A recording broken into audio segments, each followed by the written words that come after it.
Bonjour, c'est un grand plaisir d'être ici avec vous aujourd'hui et participer à cette table ronde et faire la modération de ce débat.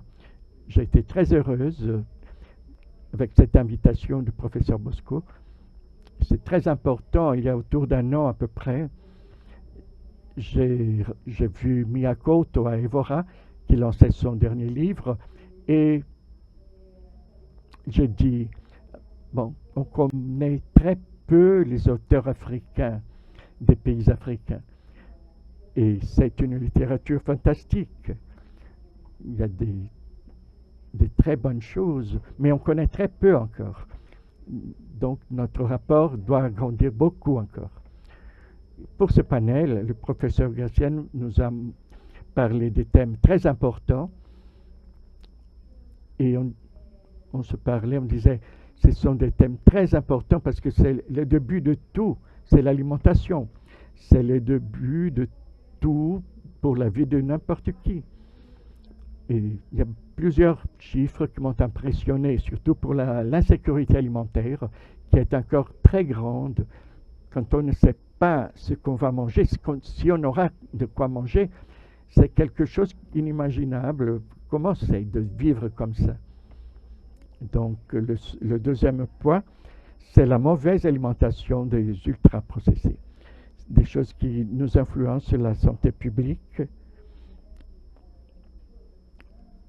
qui influencent le développement des enfants surtout. Donc je voudrais vous dire, je commençais pour vous poser une question.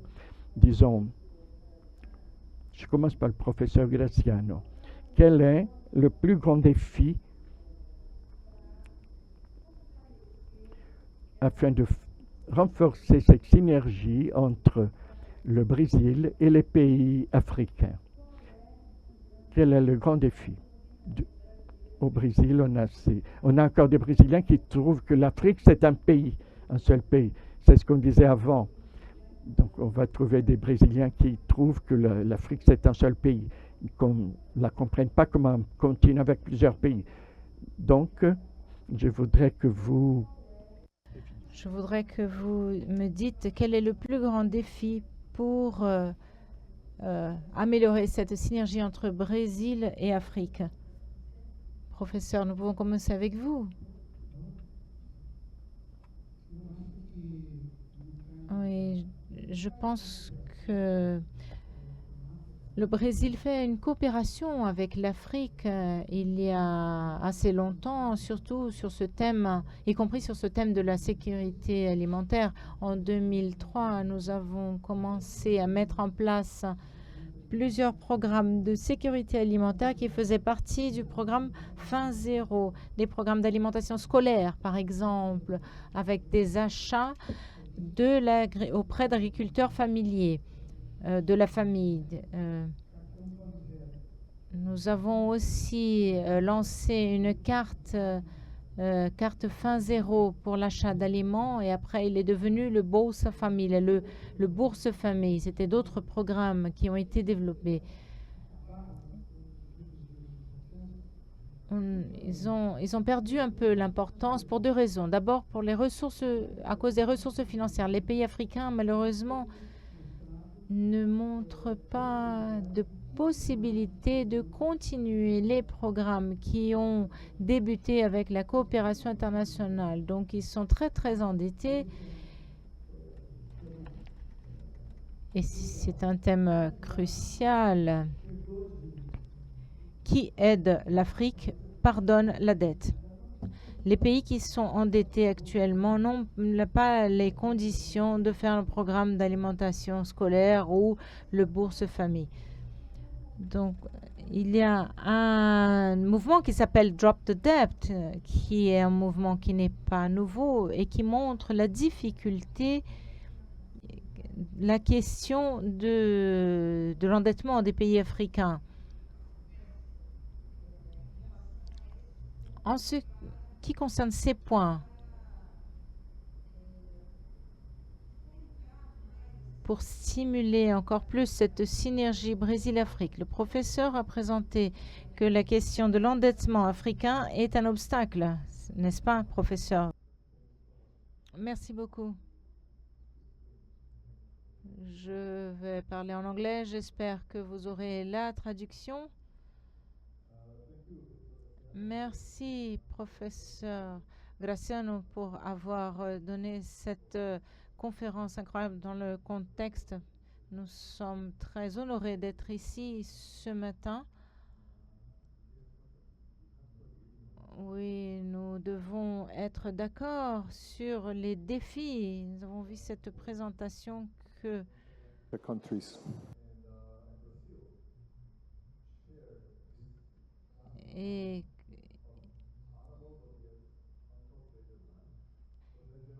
non, alors j'étais un peu, j'arrivais pas à formuler. Je pense que c'est similitude, mais non pas en termes du potentiel pour la solution. Nous avons cette diversité, mais nous avons aussi cette grande quantité de terres arables qui ne sont pas cultivables des deux côtés de l'océan. Nous avons ces deux exemples qui ont été mentionnés en ce qui concerne l'importance de la souveraineté et de sécurité alimentaire. Donc, pour travailler avec ce type de défi conjointement, il y a une grande importance parce que quand on peut partager l'innovation, les sciences, les pratiques, la façon que nous avons, ceux qui font la politique, le développement du secteur privé, quand nous avons le Brésil et les pays africains ensemble, nous devons tester. Cela peut être une solution qui peut être adaptée dans d'autres pays. Donc, nous pouvons faire ces tests. Donc, le Brésil a un système d'innovation agricole très important. Nous pouvons utiliser cela comme une plateforme pour créer des partenariats globaux. C'est le thème de cette édition du forum. Et nous pouvons aussi travailler avec les conséquences sévères de la faim pour les pays d'Afrique. Donc nous pensons qu'au moyen de systèmes comme les systèmes que moi-même je représente,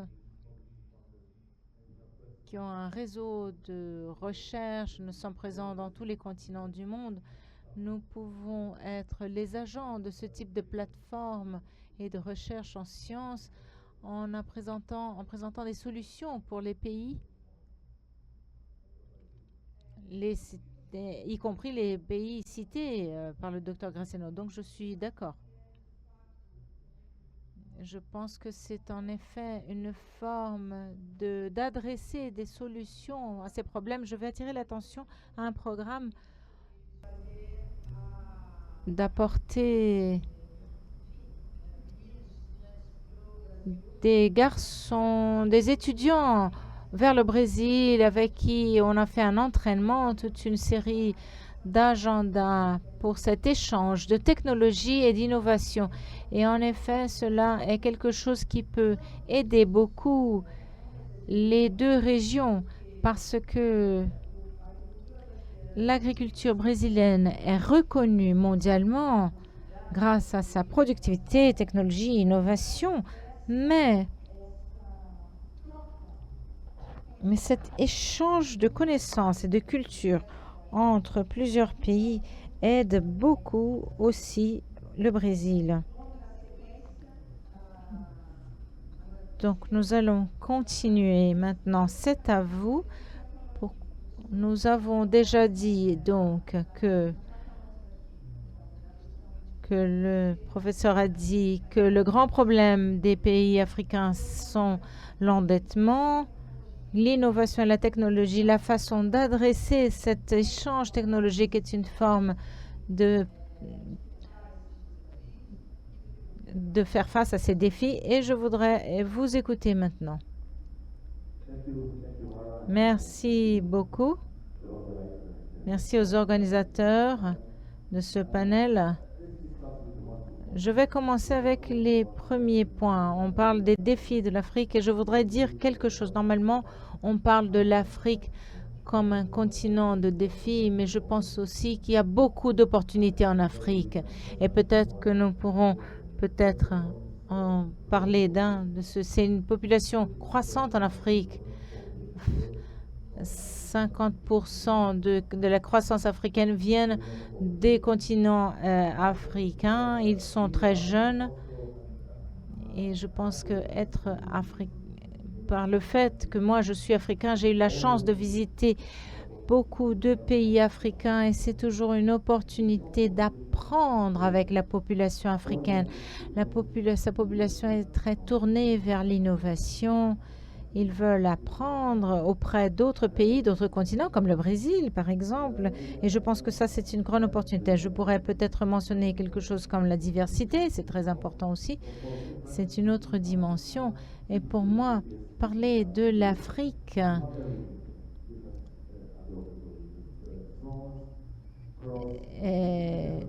vous avez tout là. Il y a des plantations, des questions écologiques. Il y a beaucoup de producteurs ruraux qui exportent vers le Brésil aussi.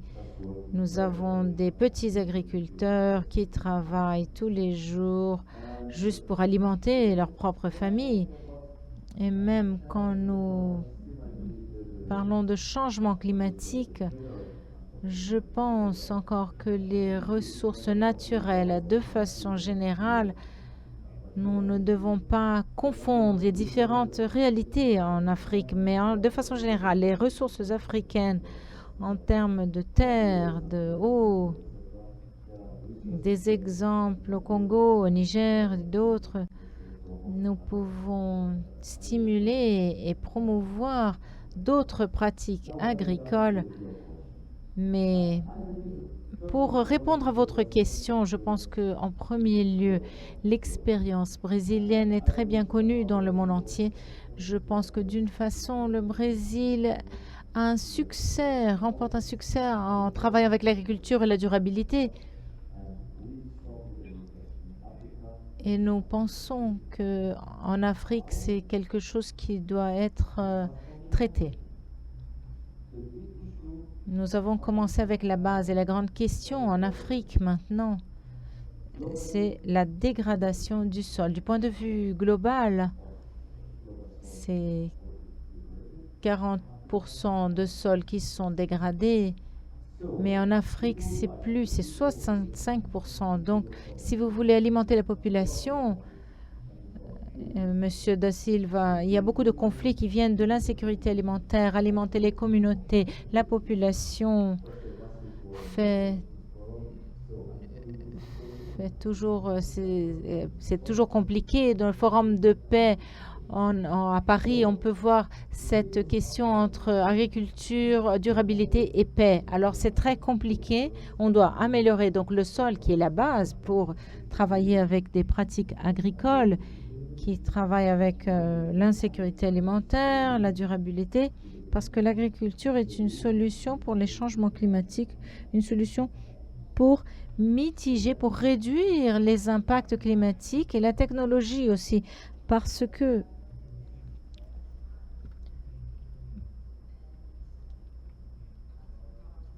dans quelques pays africains, les Chinois cherchent cela beaucoup. La technologie, oui, c'est la technologie, comme vous l'avez dit. Ce n'est pas une solution unique pour tout le monde. Donc, c'est pour ça que je dois avoir la customisation. Les plantations sont différentes, le sol est différent, il y a beaucoup de différences. C'est-à-dire que nous devons travailler avec toutes ces différences. Comment on peut travailler avec tout ça? En premier lieu, il faut être présent dans le continent africain. Je peux partager quelques expériences que nous avons eues plus tard. Mais disons que de façon générale, c'est la première chose que l'on doit faire. C'est-à-dire que nous devons être avec les producteurs ruraux parce que, en fin de compte, les choses sont différentes au Brésil. Il y a des milliers d'agriculteurs de familles. Et la conséquence, c'est qu'ils n'ont pas les mêmes solutions. Les grands enjeux sont différents. Les grands enjeux sont semblables, mais les solutions sont différentes. Donc, il faut les personnaliser à chaque situation. Je pense donc que quand on partage la connaissance et tout ce que nous travaillons, je pense que d'une certaine façon, Il y a quelques concepts au Brésil qui doivent être partagés en Afrique, mais ils doivent être personnalisés. Il y a beaucoup de choses à apprendre. Par exemple, un programme d'échange d'étudiants. Par exemple, je pense que les programmes de sciences sont très importants, mais pourquoi nous n'avons pas de programme d'échange de producteurs ruraux? Les Africains viennent ici, les Brésiliens vont là-bas, et faire quelque chose pour qu'il y ait un dialogue entre les deux. Parce qu'en fin de compte, les producteurs ruraux, je parle en tant qu'agronome, ils apprennent quand il y a cet échange, ils apprennent plus quand d'autres producteurs ruraux adoptent certaines pratiques. Je sais que Brésil et Afrique sont très loin l'un de l'autre, mais en fin de compte, je pense que cet aspect culturel entre Brésil et Afrique est très proche, la culture est très proche. Je suis venue plusieurs fois au Brésil et j'ai eu la chance aussi de travailler. J'ai des amis brésiliens. Je pense que l'aspect culturel est très important. Donc, d'après mon point de vue, je pense que oui, il y a beaucoup de choses à faire. Et je dirais que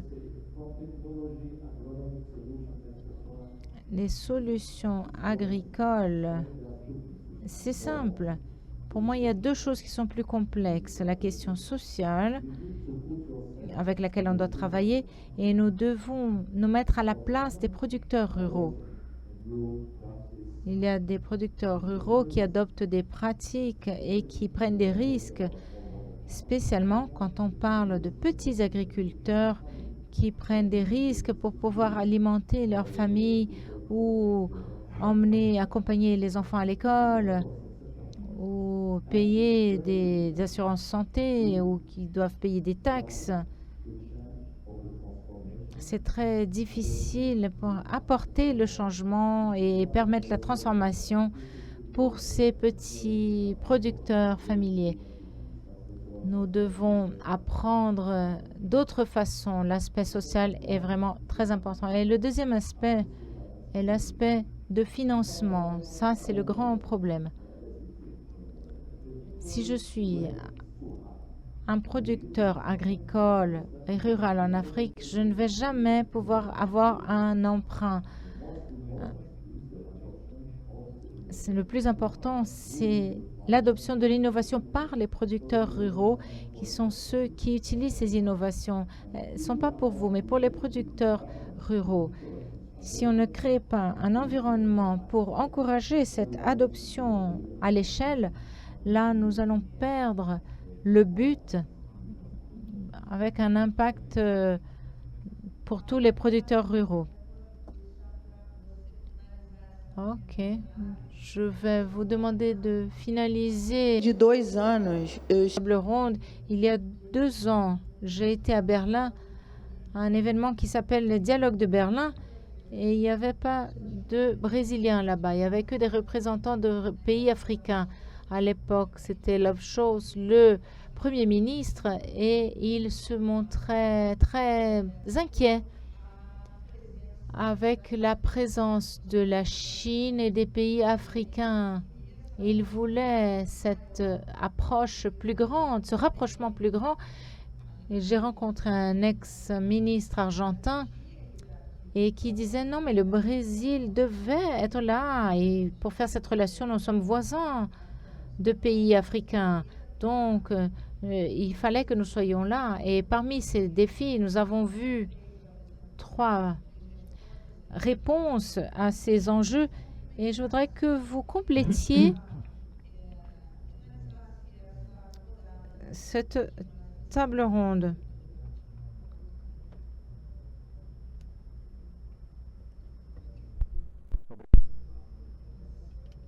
Merci beaucoup, c'est intéressant. Oui, le Brésil devrait être en Afrique. Bien sûr, je pense que tout le monde ici sur la scène est d'accord, parce que le continent africain, c'est vraiment c'est l'économie de le prochain centenaire. Si vous ne faites pas quelque chose sur le continent africain, vous allez perdre cette opportunité, comme nous l'avons dit, les Chinois sont là et il faut que nous, on soit là-bas. Ils courent déjà, il faut que l'Afrique court. Pour moi, je veux garantir. J'ai préparé quelque chose pour cette question que vous avez posée.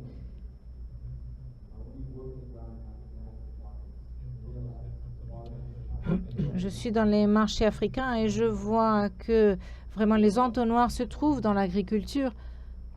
Les questions aussi de logistique et l'enjeu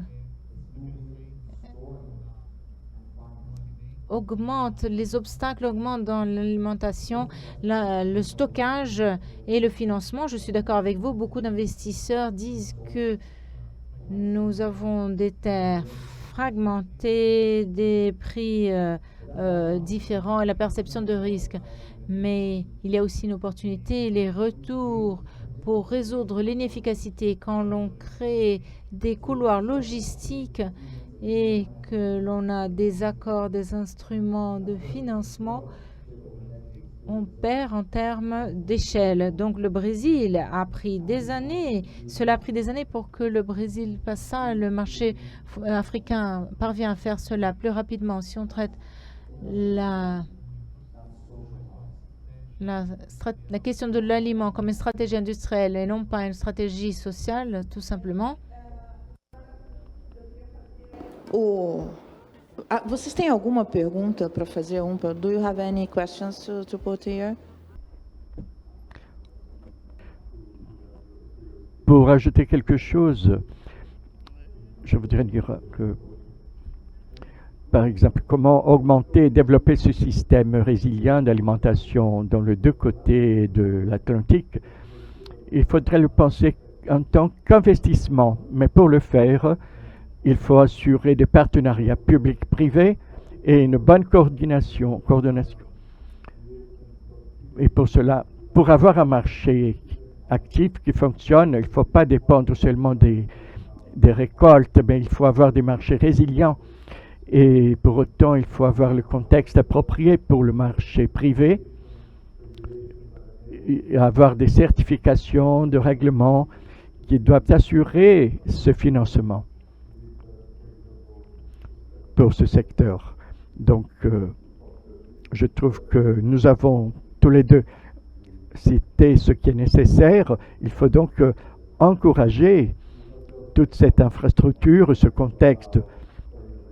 Et ce n'est pas seulement le financement, le sponsor, les subventions des gouvernements qui vont assurer tout cela. Le secteur privé aussi doit investir, soit sur les petites entreprises, les moyennes entreprises, pour qu'on ait cette intégration du système d'intégration globale Sud-Sud. C'est très intéressant parce que ce qu'on dit ici, c'est que le Brésil a de grandes entreprises dans le secteur de l'agroaffaire, des exportateurs très grands, mais comment on encourage cet investissement et on fait venir tous les agents pour cette discussion. Bien, je ne suis pas tellement d'accord avec cette approche, surtout avec cette proposition que vous avez externée. Parce que nous parlons ici d'un processus massif de misère et de faim. Sans aucun doute, les fermiers, surtout les petits producteurs, font partie de cet univers. Et c'est difficile à croire, mais la bonne partie des petits producteurs de l'Afrique font partie de la liste de ceux qui ont faim dans le monde. C'est une liste faite par la FAO. Ils produisent des aliments et ils ont faim. Ils ne produisent même pas le suffisant pour alimenter la famille, leur propre famille. Non parce qu'ils ne produisent pas assez de manioc, de riz. Non, c'est parce que parfois, ils sont concernés dans des programmes de commodities. Ils touchent de l'argent pour les commodities, mais ce n'est pas assez pour acheter les aliments pour sa famille. Donc il faut voir par où commencer. Sans aucun doute, la technologie est importante et d'augmenter la productivité, c'est important aussi, et baisser le coût des inputs aussi. La dernière initiative que j'ai vue de la FAO, c'est qu'en général, surtout les engrais en Afrique coûtent 4 fois plus du prix international. Qu'est-ce que c'est? C'est quelque chose qu'on appelle les monopoles, des échanges déséquilibrés, inégaux. C'est un problème plus grand et on ne peut pas le solutionner localement. Il ne faut pas que, oui, les fermiers de l'Afrique doivent améliorer leur performance, mais c'est une échelle micro et il faut penser à des solutions macro. Et ces solutions sont élémentaires autour du thème de la paix. Il faut finir avec ces conflits, c'est la grande question actuelle, et autour de la crise économique, de la dette provoquée, de la dette existante dans le pays africain, et l'impact du changement climatique. Pourquoi? Parce que les Africains ne sont pas ceux qui polluent le plus. Au contraire, ils polluent très peu, mais ce sont les plus impactés, qui subissent le plus d'impact. C'est le pays qui effectivement pollue. Et le Brésil en fait partie de ce groupe. L'agriculture brésilienne fait partie de ce groupe. Si ces pays n'assument pas leurs responsabilités, ils ont une chance maintenant pour la COP 30. Le scénario ne va pas changer. Donc, il faut voir des solutions ponctuelles, locales. Elles sont fondamentales. C'est important, je ne vais pas le nier.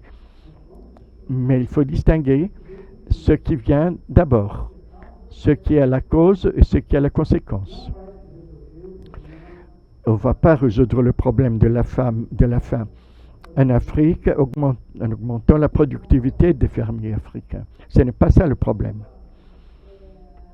Professeur, vous avez listé les conflits et la dette. Sur quel point l'endettement, c'est-à-dire la crise financière des pays africains, alimente les conflits? Ma question, c'est d'adresser une solution vers pour la question de l'endettement des pays, le gros endettement des pays africains pourrait aider à résoudre le conflit. C'est une question. Et je complémente. Quelle est la dimension de l'impact de la corruption des pays africains qui alimentent les conflits ou qui rendent plus difficile la résolution de la question financière? J'ai montré avant la carte des pays les plus peuplés de l'Afrique qui sont concernés par des conflits internes, quelques-uns qui extrapolent vers les voisins. Et ces conflits ont une diversité d'origine. Parfois, ce sont des différences tribales, des différences internes à l'intérieur de ces pays même. Il y a une grande fragilité de la gouvernance africaine. Les gouvernements, ils ont peu d'ascendance sur leur propre territoire à cause des conflits. Donc il y a un rapport, sans doute, entre ce conflit et l'endettement. Mais par où il faut commencer? Ce qui est à notre dimension de faire. Par exemple, arrêter de vendre des armes à l'Afrique. Le coût de résoudre le problème de la faim en Afrique, c'est 10% de la dépense avec les armes des États-Unis, par exemple, 10%. Et ça, c'est à notre portée de le faire, de réduire la dette. Alors, il faut voir ce qu'on peut faire pour effectivement aider à ce problème. Mais la solution doit partir de pays africains et même. On ne peut pas les remposer. Ce sont eux qui doivent résoudre et décider sur le chemin qu'ils vont suivre. Ces luttes viennent depuis les guerres d'indépendance des années 1960. Ce n'est pas nouveau. Et elle est toujours traversée par des puissances colonialistes. Parfois c'est le Portugal, d'autres moments les États-Unis ou la Chine, comme c'est maintenant, qui ont des intérêts économiques plus grands et qui continuent à extraire des richesses de l'Afrique. C'est une réalité cruelle et on ne va pas pouvoir l'arrêter en améliorant la productivité des fermiers africains. C'est là que je veux insister. Il faut voir clairement où est la solution. Ça ne veut pas dire que ce n'est pas important d'améliorer la productivité des fermiers, mais ils ne sont pas les coupables de ce problème. Et Anis Joaquin est en place. Je voudrais situer ce que le professeur a ponctué et qui est très important,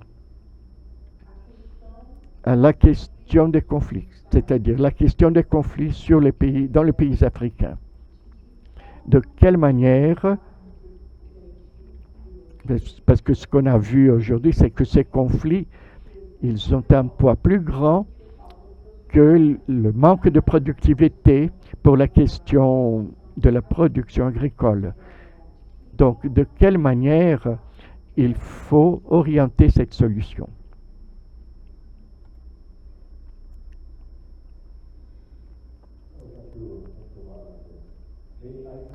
Merci. Merci, Mara. Il y a plusieurs points à mentionner. Je ne sais pas si les conflits qui provoquent ce sont eux qui provoquent l'insécurité alimentaire, c'est l'insécurité alimentaire qui provoque les conflits. Je ne sais pas. Je ne suis pas un historien comme le professeur, mais je sais que plusieurs conflits, historiquement parlant, ont été originés par l'insécurité alimentaire et qui a provoqué des maladies, et des maladies provoquées par la sécheresse. Donc il y a 250 ans, l'insécurité alimentaire causait plusieurs de ces conflits et la faim. Donc il faut observer certains faits. La question de la productivité, par exemple, des agriculteurs africains et comparer l'évolution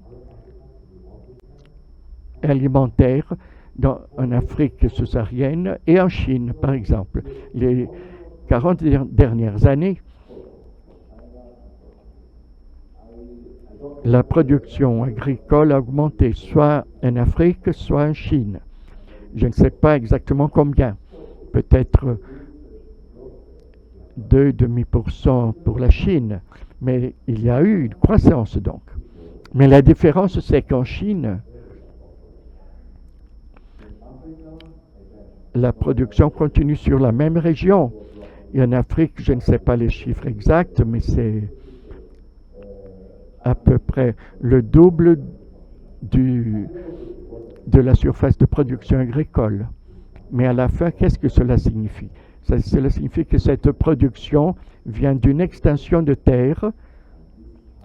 Mais d'où viennent ces terres? Quelles sont ces terres?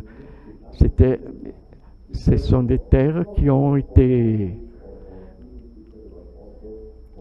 où les forêts ont été décimées.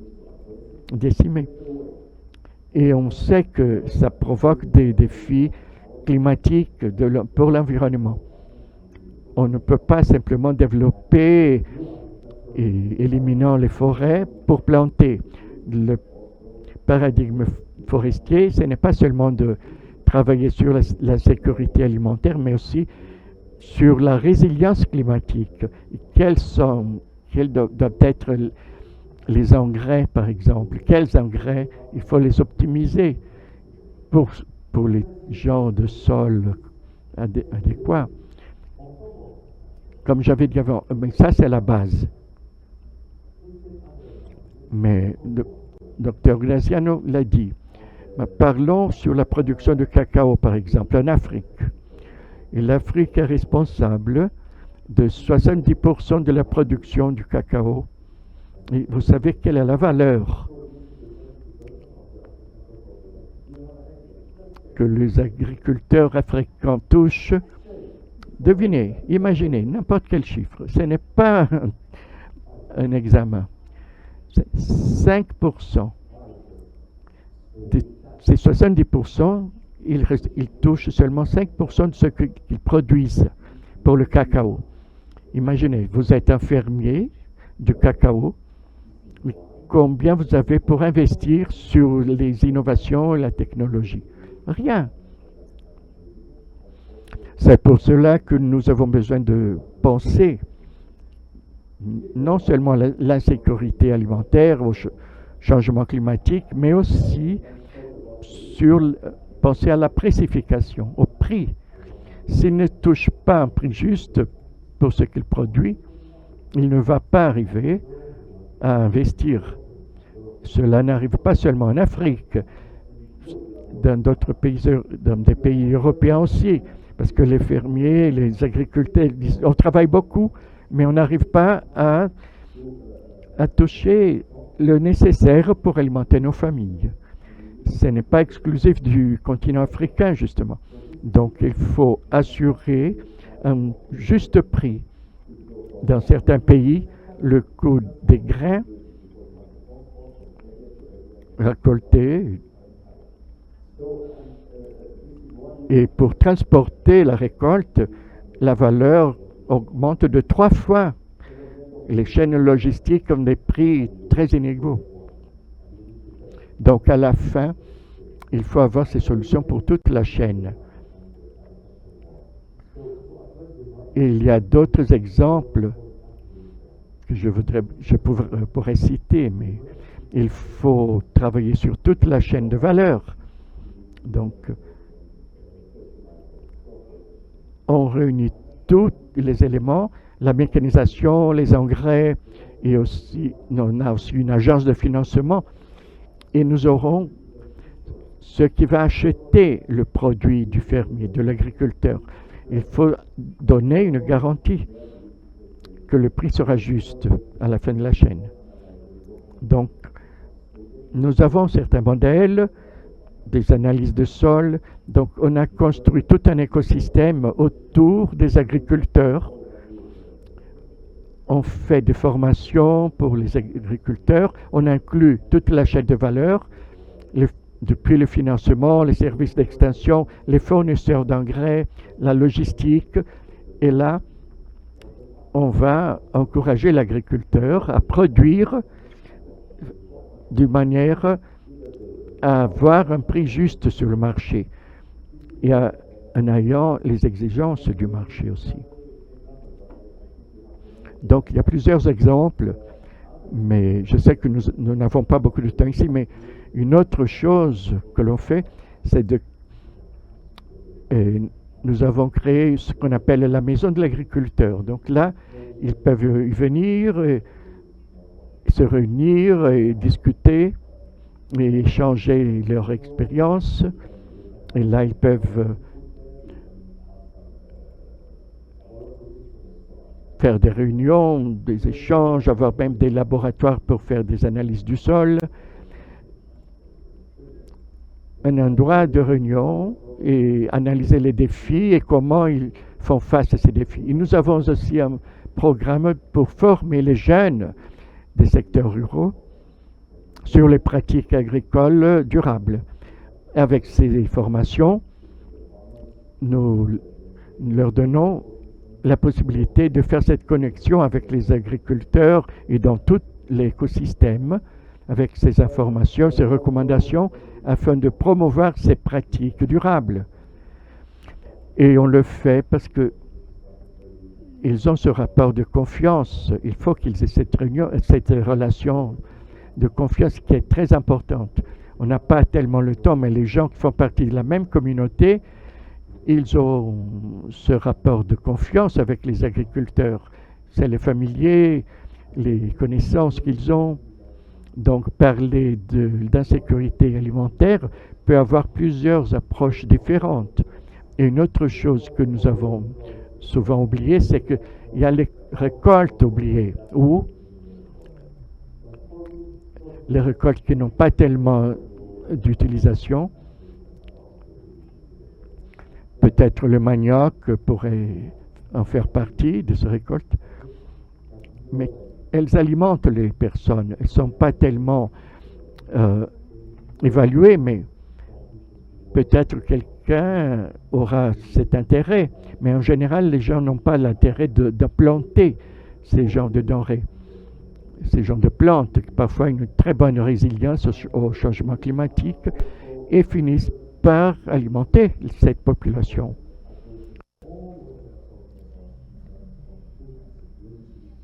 Pour faire face, remplir les besoins de sécurité alimentaire avec peut-être un peu plus d'investissement, de sciences, de technologie agricole. On pourrait penser à ça. Je pense que c'est extrêmement important. On parle ici de sécurité alimentaire, mais vers où cela a cheminé? C'est un problème global. Jusqu'à quel point la faim alimente les conflits? Ou est-ce que les conflits, est-ce qu'ils alimentent la faim? Je crois que vous avez été très heureux dans ça, quand vous avez présenté ça. Qu'est-ce qui est le pire? La faim?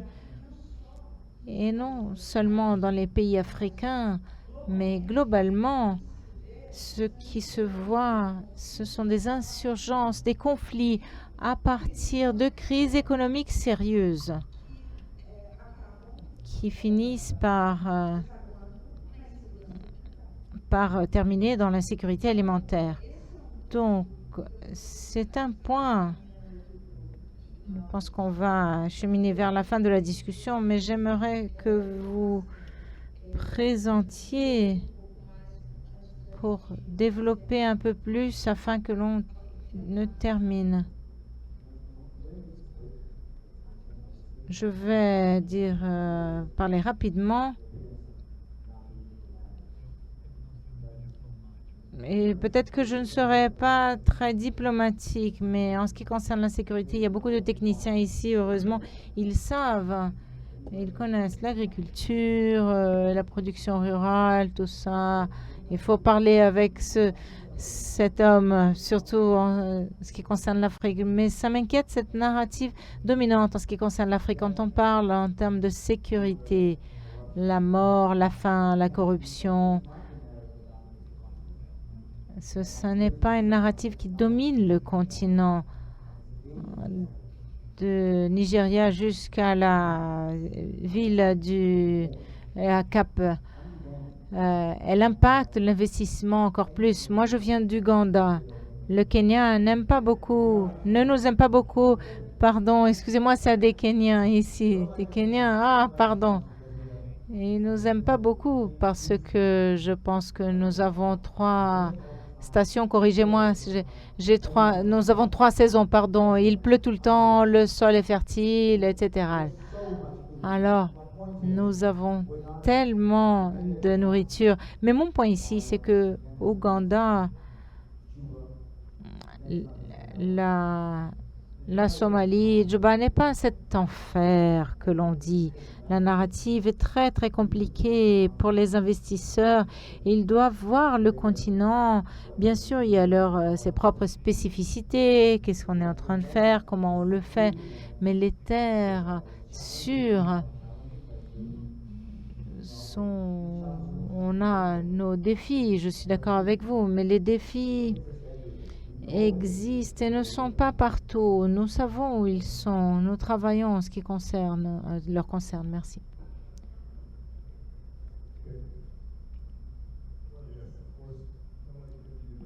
Bon, bien sûr, personne n'est jamais prêt pour les conflits apporte la fin ou la fin apporte les conflits. On ne sait pas.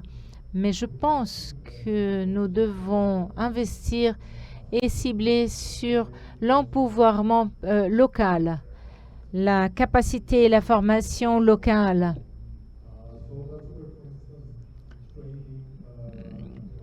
Pour la formation, développer un commerce vert, les associations africaines peuvent aider. Par exemple, si nous avons par exemple un couloir d'innovation africain qui pourrait faire en sorte que les entreprises brésiliennes puissent aller en Afrique et aider les fermiers en Afrique, les jeunes et les femmes aussi qui pourraient construire la résilience. Nous pouvons collaborer avec les chaînes de valeur aussi, et même pour les nouvelles agricultures, pour faire en sorte que l'agribusiness soit plus fort et faire face à ces situations de conflit. Professeur, je vais faire un tour pour terminer. Est-ce que vous voulez faire un commentaire? Je voulais juste insister sur le thème de la faim et conflit. Il y a une relation des deux côtés. La faim cause des conflits et le conflit cause de la faim. Parfois, nous avons des conflits qui ont des causes indépendantes de la faim. Des cas de Gaza en est un exemple. On commence avec une attaque et un retour. Et la fin, c'est la fin. Le produit final, c'est la fin. C'est pour ça que c'est important de prendre ça en considération. Et comment est-ce que l'on évite cela? On a un conflit. Donc, on doit arrêter le conflit. C'est ça. Peu importe la cause, mais pour que le conflit se termine, c'est normalement une décision politique, parfois même externe. Et malheureusement, notre système multilatéral et l'Organisation des Nations Unies elle-même, aujourd'hui, sont tellement affaiblis qu'il n'y a presque plus de raison d'exister. On ne parvient pas à faire... L'ONU a été créée pour garantir la paix, juste après la guerre.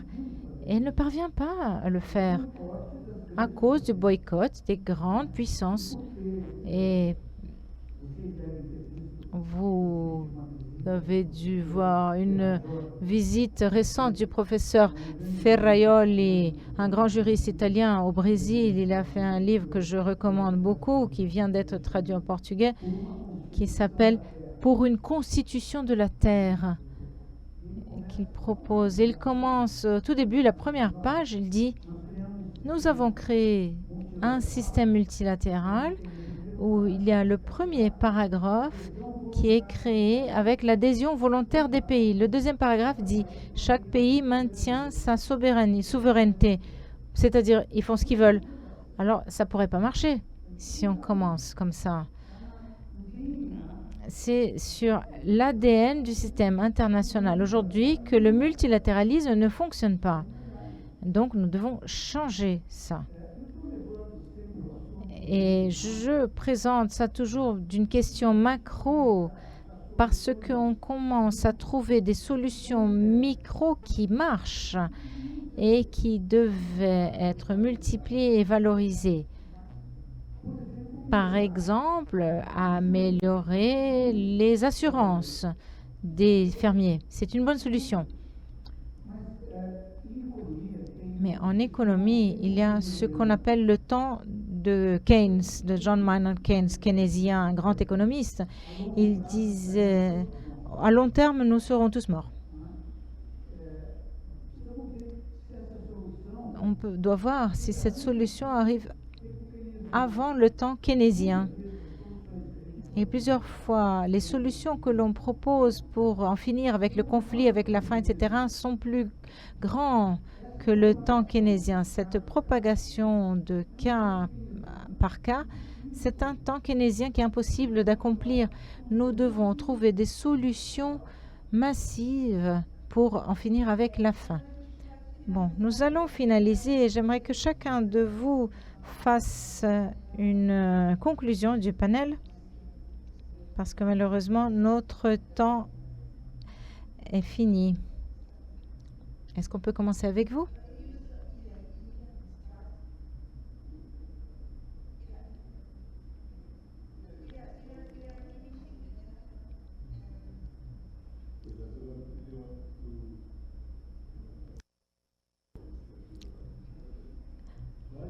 Oui, je pense que tout est une question de coopération.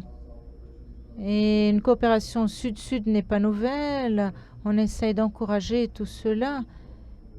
Et pour les différents fronts que nous représentons, mais je pense que ce n'est pas sur l'échange de technologies ou de bonnes pratiques. Je pense que c'est sur la construction de la confiance. On travaille, c'est pour travailler pour la résilience. Une fois qu'on aura eu ce mécanisme d'échange, de coopération, Brésil et Afrique qui travaillent ensemble, tout le monde va bénéficier parce que le Brésil et l'Afrique peuvent trouver des solutions pour aider et surmonter les obstacles en termes de sécurité alimentaire. Et on peut échelonner tout cela, on peut répliquer tout cela, toute cette question même en Asie. Donc nous à l'OCDE, nous sommes prêts et nous voulons coopérer avec les instituts Brésil et Afrique. Et merci pour cette invitation. Par exemple, nous avons signé un contrat avec un accord avec l'Embrapa ici au Brésil. C'est l'entreprise publique d'agronomie et qui pourra aider l'Afrique. L'Afrique pourra peut-être signer aussi dans un forum récent pour aider aussi le développement digital en agriculture. Cela fonctionne dans les deux sens et nous sommes ici pour aider et pour soutenir ce type de plateforme pour aider la coopération sud-sud.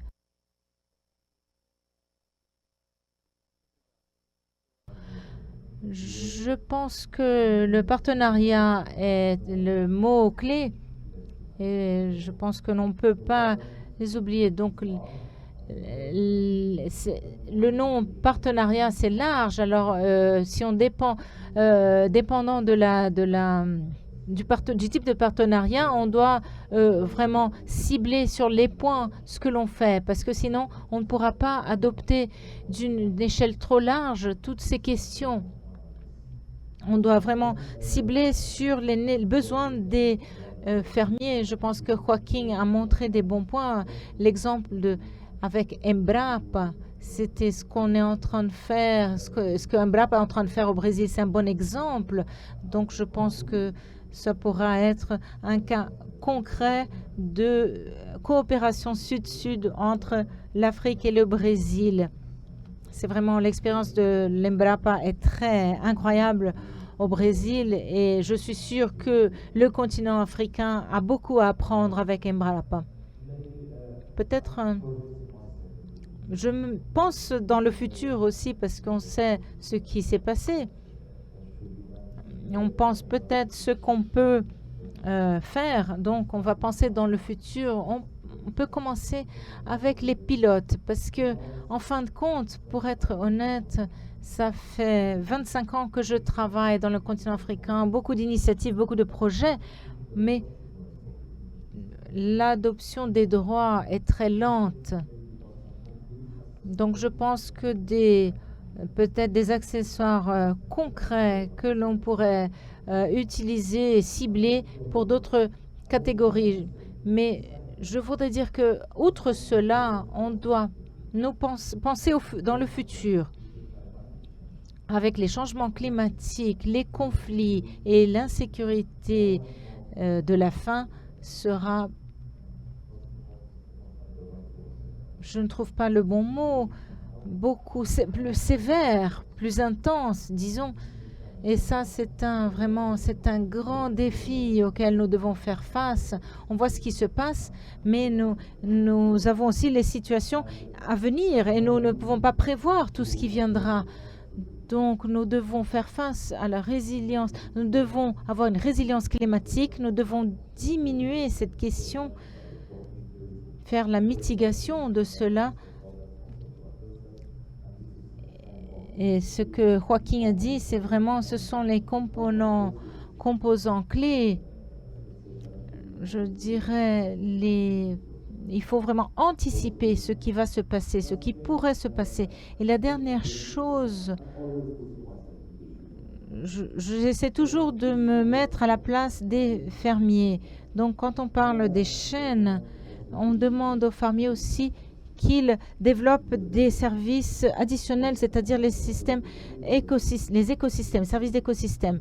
Donc, par exemple, les émissions de gaz à effet de serre, diminuer, tout ça, l'agriculture, des services d'agriculture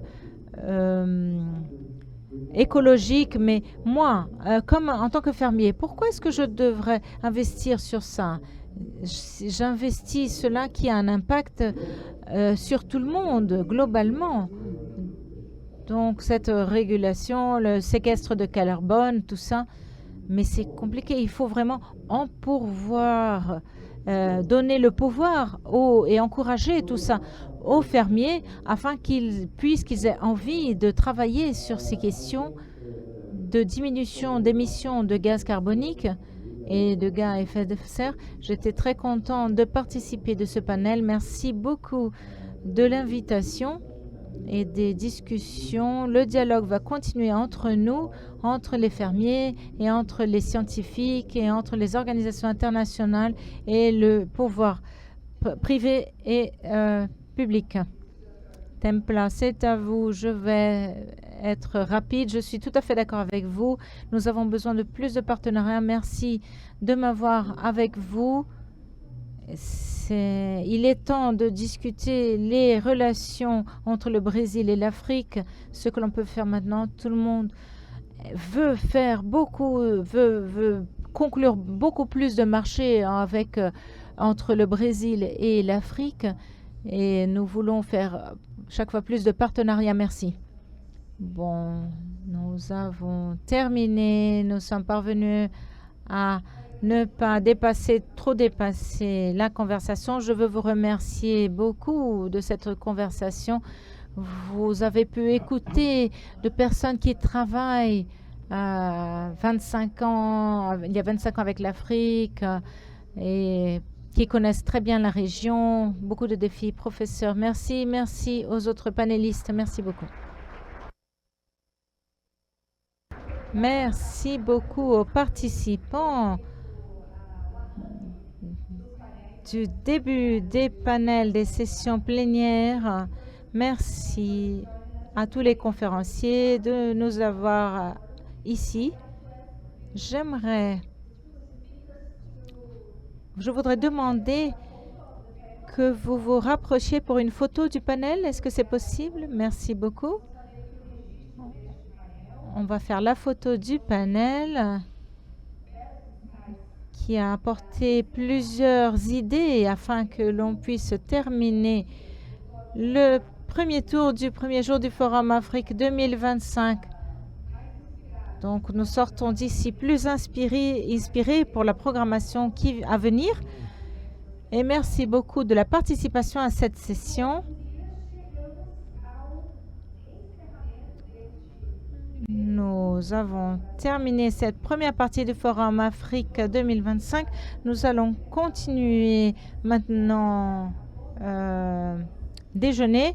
Je veux rappeler aux participants que l'application de l'événement est alimentée avec les informations importantes afin que vous puissiez accompagner toutes les sessions, afin que vous puissiez entrer en contact les uns avec les autres et savoir qui est-ce qui participe, qui est-ce qui fait le forum Brésil-Afrique. Donc, sur vos badges, vous pouvez observer qu'il y a un QR code qui mène directement pour faire le download de l'application. Ceux qui ne l'ont pas fait encore, il est temps de le faire et vous pouvez commencer votre échange de contact avec les participants de cet événement. Un événement, nous avons déjà montré, il est fait de connexion beaucoup de partenaires. Et je profite pour vous rappeler qu'en ce moment, l'un des partenaires offre à tous les présents une publication spéciale.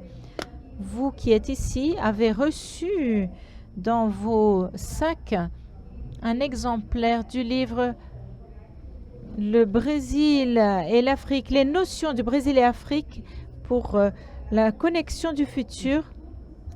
A été écrit par Darcy Reis, qui est un avocat, qui est un partenaire du Forum Brésil-Afrique 2025.